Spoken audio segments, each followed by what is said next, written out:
I want to welcome everybody back to the FITSNews Week in Review. This week we're going to talk about why your energy bills are about to go up, why you shouldn't expect justice out of a South Carolina courtroom anytime soon, why you will never see a Democrat ever elected in South Carolina ever again, to the extent there's a difference between Democrats and Republicans in this state, and of course the very latest on the Murdaugh Murders true crime saga. This is the FITSNews Week in Review. Let's get rolling. All right, so there were two major developments this week on the energy front in South Carolina. Now, both of these stories were exclusively reported by FITSNews.com, and they matter because they involve how much you're going to be paying for electricity. And I wish I had good news for you, people. I really do. What was it Eddie Vedder once saying? I wish I was a messenger and all the news was good. Well, I'm a messenger. Unfortunately, this week, I got bad tidings for you. Here's the first problem. So last year, the state of North Carolina passed a bill that basically allows Duke Energy to bill ratepayers for the cost of its own bad decisions. It's a terrible bill, but basically it allows Duke to recover more than $5 billion of stranded assets from its gas infrastructure and pass that bill on to North Carolina ratepayers, who, by the way, weren't the idiots who made the decisions Duke did to put them in this hole. That was Duke. But instead of paying the price for it, Duke is going to make North Carolinians pay the price for it. Now, an interesting thing happened last month. Duke came to the South Carolina Public Service Commission and said, hey, guess what? North Carolina can't really pay for all of that. It's just too big of a bill. We're going to need South Carolina to chip in a few billion as well. And basically asked our Public Service Commission, which, by the way, is one of the entities that plunged the state into the Nukegate disaster several years ago. They asked the South Carolina Public Service Commission, why don't you join with North Carolina to implement, partner, collaborate with North Carolina on this bill? So to get this straight for everybody listening, North Carolina passes a bill. South Carolina is now on the hook for it. Well, we exclusively reported on this last month and said, hell to the no. Hell to the no. We're not going to stand for that. We're going to expose this. We're going to challenge South Carolina leaders to stand up against Duke. Now, unfortunately, getting South Carolina leaders to stand up against Duke has been a bit problematic because basically the governor of South Carolina is kind of like a sock puppet for Duke. I mean, they just kind of, that maneuver. And whatever they tell him to say, he says. Henry McMaster, he's basically a sock puppet for Duke. So didn't get any leadership from him. Obviously, we didn't get any leadership from the South Carolina General Assembly, which basically does what Duke tells them to do as well. But, and I couldn't believe it when I saw this, because this hardly ever happens in my line of work. An opinion was issued this week by the Office of South Carolina Attorney General Alan Wilson, again, exclusively reported on earlier this week by FITSNews, which basically told Duke, guess what?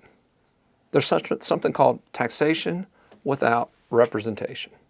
In fact, it was what the colonists said to King George III back prior to the War for American Independence. Don't tax us unless we're represented. So the Solicitor General of South Carolina, Bob Cook, wrote an opinion that basically said this is unconstitutional. South Carolina is not going to go along with this. And this opinion is tremendously significant because it puts, again, sock puppet governor, Public Service Commission, and the General Assembly in a huge box. Huge box, because now if they go along with Duke Energy's proposal to bill them for the North Carolina ratepayer bill, if they try to charge us for the North Carolina bill, now they've got an Attorney General's opinion to go up against. So this is a very significant development on the energy front, and it was, again, very surprising but very positive to see a public official, for once, stand up to one of these powerful utilities and say, guess what? Not on our watch. So again, I want you to check out FITSNews.com for that story. Check out the opinion by the Attorney General. Again, it's a huge development on the energy front, but again, we need more people to stand up to these big utilities. Need more people to come in and bring this sort of, again, pro-taxpayer passion, because right now, most of the elected officials in the Palmetto State, their modus operandi is to bend over. So the other big energy story this week is from our other neighboring state, Georgia. Now in Georgia, a decision was made a few years ago at the time that South Carolina abandoned the construction of a pair of next-generation nuclear reactors. Georgia decided, guess what, we're going to go forward with them. Both states were building the same two reactors. These are Westinghouse AP1000 pressurized water reactors. They're kind of the next generation of nuclear power. Supposed to be safer, supposed to be more efficient, churning out more power. more environmentally friendly, less gears, less hydration. Supposed to be a efficient deal, right? Well, here's the problem. Only one country's been able to build them, China. China's got 6 of them up and running. We tried to build 2 of them here in South Carolina, and epic fail. In fact, not only was it an epic fail, $10 billion fail and counting. And counting. Now, Georgia decided, well, guess what? We're going to go ahead and build ours. So at Plant Vogel, which is right across the Savannah River, Burke County, Georgia, they've got a pair of these reactors that are under construction. Now, they were supposed to be operational back in 2017 and 2018. Well, obviously, they weren't. So the latest timetable says, oh, well, how about 2022, 2023? That sounds good, right? Well, this week,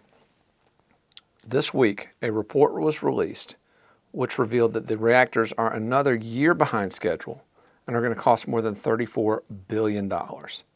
Okay, so another year behind schedule, and they cost basically 3 times what they were supposed to cost originally. Now, you're probably thinking, why does this matter to me? I live in South Carolina, right? I don't care what happens in Georgia. Okay, and that's I can see how you would think that, but here's the deal. South Carolina's government-run utility, and again, why the hell do we have a government running a utility, a power company? No idea. No idea. Don't know why we have government running a port or running a hospital. They don't do either of them well, any of them well. But anyway, South Carolina's government-run utility, Santee Cooper, desperately needs power from this Georgia facility. In fact, this is the last place that it can get power if it hopes to have any chance of meeting its reform goals. And what I mean by that is Santee Cooper is one of the companies that put South Carolina in that $10 billion hole we talked about earlier. In fact, Santee Cooper is continuing to rack up debt as we speak, because its economics are simply unsustainable. And not only Santee Cooper customers I'm talking about here, Santee Cooper provides power to all of the electric cooperatives in South Carolina. So if you get your power from an electric cooperative, this issue matters to you. If you're a Santee Cooper customer or a co-op customer, what happens across the river in Georgia is a big deal to you, because if this plant doesn't come online, and doesn't come online soon, your Santee Cooper bill, that's right. Wish I had better news for you folks, but the problems in Georgia are coming across the river. And the reason they're coming across the river is that South Carolina lawmakers have refused to get the state out of the energy business. Again, what business of government is it to run a utility, to provide power? It's not, unless we're in a Soviet republic, which some would argue South Carolina is. But keep an eye on this issue, because FITSNews reported exclusively on some of the problems at Vogel earlier this month. And again, just this week, a report came out which validated everything we wrote. So again, for the latest on energy issues in South Carolina, energy industry issues, come to FITSNews.com. We've got you covered. All right, so another issue we covered this week involves South Carolina's judicial branch of government. And I just got to be honest here. I wish I could go a week without having to cover the judicial branch of government in South Carolina, okay? First of all, I would say judicial. It sounds like you got friggin' marbles in your mouth, and I don't like saying it, but it would be nice to go a week without having some massive scandal rocking this branch of government, which is just so essential to justice in South Carolina, whether you're a small business person, an individual taking a case. The court system ought to be fair. It ought to be unbalanced. Justice ought to be blind. I mean, that's the whole thing, right? Themis with the, justice ought to be blind. But in South Carolina, justice depends on who you know and depends on who you hire as your attorney. And we saw that again this week when the Supreme Court, again, took one small step in the direction of equitability, of fairness, of making things more even for people. Took one small step and said, hey, if you're a lawyer legislator, if you're somebody that serves in the General Assembly, who picks the judges, by the way, picks who runs for judge, and then picks the judge, we're actually going to make you show up for court occasionally. Not all the time. 7 out of 12 months of the year, you can still say, oh, I don't want to come to court today. You can't call me to court. And the judges will say, oh, okay, I'm sorry. We won't bother you. Go back to making laws that, screw over the people of the state, because that obviously takes a lot of time for you guys. But hey, just once, just twice maybe, twice a year, we're going to actually make you show up for court, right? So that's what the Supreme Court did this month, and it was a big deal, or at least it was a big deal until less than 24 hours after the court issued its ruling on that. Chief Justice Beatty a former Democratic lawmaker who was elected by a bunch of conservative Republicans. You're spotting a theme here in this video, I think. 24 hours after he issued this public ruling, Beatty sent a message through one of his subordinates to 40 of the circuit court judges in the state, basically saying, that thing I just said publicly about making you send some of these legislators into your courtrooms, don't worry about it. Don't do it. You don't have to do it. And again, this is just another example of why South Carolina needs an independent judicial branch of government, one that is accountable not to lawmakers and legislators who profit off of this influence that they hold, but one that's accountable to us, to the people. Now, I have suggested in an article that got a bunch of trial lawyers very butthurt, I have suggested that why not elect judges, okay? Why not give the public a chance to elect judges? And people say, oh, that's a terrible solution. That's one of the worst things you could do. Well, guys, how can it get worse than it is right now in South Carolina? I mean, if the Murdaugh Murders saga, all these judicial corruption scandals, if they've shown us anything, it's that the current system is badly broken. Badly broken. Letting legislators pick judges that they then go before and get preferential treatment from clearly is not working. And we saw that again this week. So don't expect justice out of a South Carolina courtroom anytime soon. And sure as hell don't expect it as long as the legislature is in charge of that branch of government. Because again, that's not separate but equal, people. That's not a constitutional separation of powers. That is one branch of government owning another branch of government. And it is detrimental to justice in South Carolina. And unless we change it, we're going to continue to see the kind of scandal and corruption that is rampant in this state. So another interesting story we covered this week that was completely ignored by the mainstream media was the sorry state of fundraising in the Democratic Party in South Carolina. And by sorry state of fundraising, what I mean by that is that the top two candidates for governor of South Carolina, at a time when they were supposed to be banking a war chest to run against a pretty inept, pretty marginally popular incumbent, lost money. Their campaigns actually spent more money than they brought in at a time when they're supposed to be banking money to be competitive down the road. And so I started thinking, is a Democrat ever going to win in this state again? I don't know. I don't think so. And then I started thinking again, if a Democrat's not going to win again, what's to stop Democrats from running as Republicans? Now let's think back. Currently, Republicans in South Carolina occupy both U.S. Senate offices. Now, one of those senators is Lindsey Graham. Okay, well, enough said there. Dylan's laughing at that. He thinks it's funny. Then you've got supermajorities in the House and the Senate. Supermajorities, and yet Republicans are spending literally every nickel that comes into Columbia. In fact, with $5.73 billion in new money coming in this year, on top of a $32.1 billion budget a year ago, all they're going to provide is $177 million of tax relief. Again, that's Exhibit B. Anyway, but I started thinking back to 2014 and the race for superintendent of education. And in this race, a former school administrators, let me get my alphabet soup status quo bureaucracies correct. The former leader of the South Carolina Association of School Administrators, Molly Spearman, ran and won the Republican nomination for superintendent of education. Now, this is a woman who led one of the most liberal advocacy groups in all of the state, a group that is literally committed to keeping money out of the classroom and into the hands of educrats.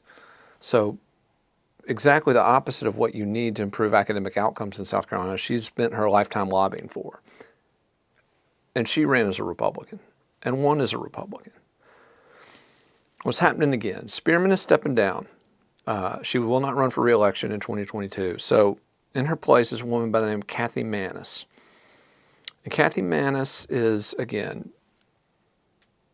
Democrat. I mean, let's be honest. The woman's a Democrat. She's a member of Lexington Town Council. But she's a big Biden supporter. And again, be a Biden supporter if you want to. I'm not saying there's anything necessarily wrong with that. Nor am I saying there's not necessarily anything wrong with being a Democrat. But I am saying own who you are. Be honest about who you are. If you're a Democrat, why don't you run for office as a Democrat? Just, again. But Maness isn't doing that. She's running for office as a Republican. And the reason she's doing that is because she knows there is no way in hell she would ever win election as a Democrat.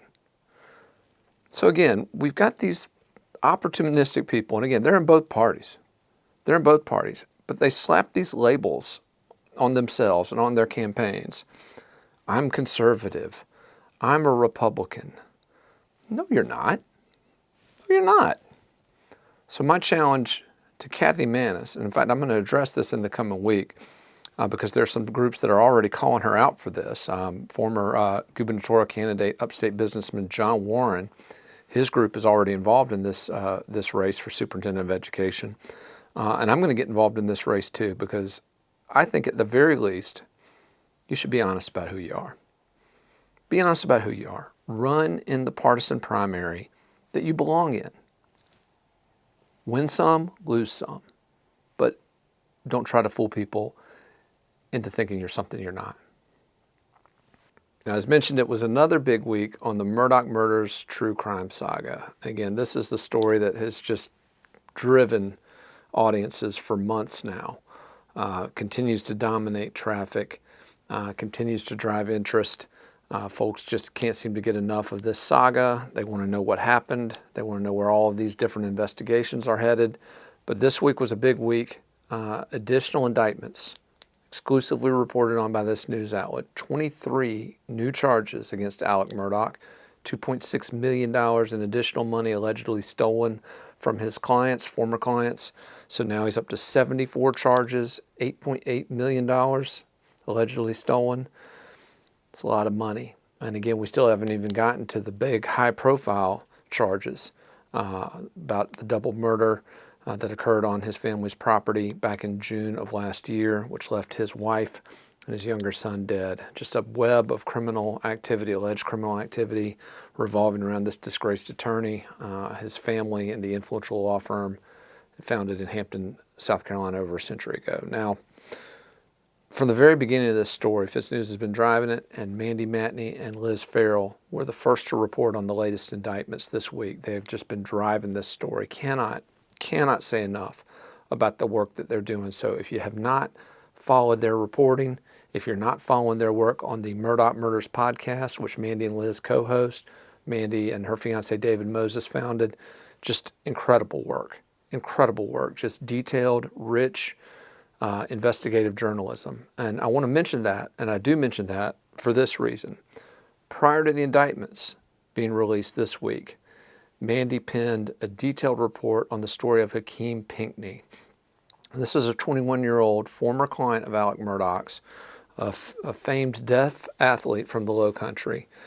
Now, Hakeem and his mother sustained serious injuries in a 2009 car crash, and Alec Murdaugh was their legal representative. Now, while he was laying in a hotel bed on a ventilator, Murdaugh is accused of stealing more than $1 million from this young man, former standout deaf high school athlete, someone who had overcome tremendous obstacles in their life, stole $1 million while this kid's on a vent.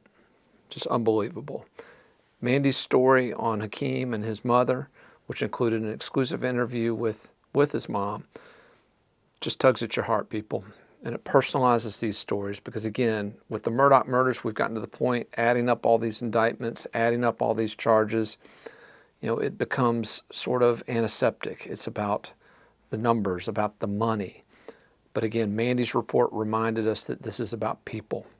This is about lives that have been wrecked by these schemes, these alleged criminal enterprises perpetrated by the Murdaughs and their allies down there in the Low Country. So I would commend Mandy's report to you, and I would remind you that's why we do this. That's why we do it, is families that have been victimized, families that deserve justice. And again, an incredible report from Mandy Matney on that earlier this week. Would encourage you to check that out on FITSNews.com. Now, also this week, our executive editor, Liz Farrell, had a big story on the Murdaugh Murders saga. Now, Liz has been doing a ton of investigative research, including Freedom of Information Act requests that have been sent to Richland County, particularly the Alvin S. Glenn Detention Center. That's where Alec Murdaugh has resided since October of last year, when he was denied bond on some of the first charges filed against him in connection with this maze of alleged criminal activity. Liz got a few of her FOIA requests returned this week, and among the information we got back was a record of Alec Murdaugh's commissary receipts from the Alvin S. Glenn Detention Center. Some very interesting stuff.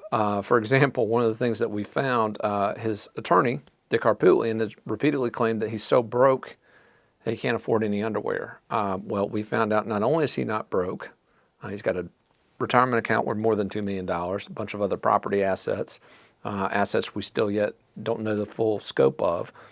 But in his commissary account, not only did he have enough money to buy underwear, he actually did buy underwear. 2 pair extra large undies. So that's in there. Murdaugh also purchased a bunch of mayonnaise, apparently, and a bunch of petroleum jelly. So we'll let your mind wander there. But we're going to continue to try to dig into this information. Sometimes it's substantive. Sometimes it can be a bit humorous at times, but it all matters because it all goes to the credibility of the people who are bringing you information in this case. And I'd like to point out from the very beginning of this saga, the information that you've been given by the defense attorneys in this case, particularly Dick Harpootlian, has been BS. It's been factually inaccurate. It's been wrong. So that's a wrap on our weekend review. Once again, I want to thank everybody for tuning into this segment. It's a new segment. We're still getting used to it, but I want to thank our advertisers. We've got the Mom and Pop Alliance. That's momandpopalliance.org out of Greenville. But they're a statewide organization that's committed to reform at South Carolina State House. Pro-business, pro-small business, as the name suggests. So check them out, momandpopalliance.org. They're fighting for all the right things in state government. I also want to thank our friends, Sumner and Todd Law Firm, upstatedui.com. These are good folks. They're some of the best DUI lawyers in the business right here in South Carolina. We're actually going to have Steve Sumner on soon to talk about some boating under the influence issues related to the Murdaugh Murders case, because again, that's one of the central focuses of that ongoing story. And Steve's going to come in and give us some commentary on that in the coming weeks. So we're looking forward to that. If you do want to help us out, support what we're doing, please reach out to Andrea. Andrea Holloway is our Director of Advertising and Marketing. You can check her out at andrea@FITSNews.com. Reach out to her if you want to help support what we're doing. She'll be glad to get you some information. And again, appreciate everybody for tuning in. We look forward to checking in with you again next week for the FITS News Weekend Review.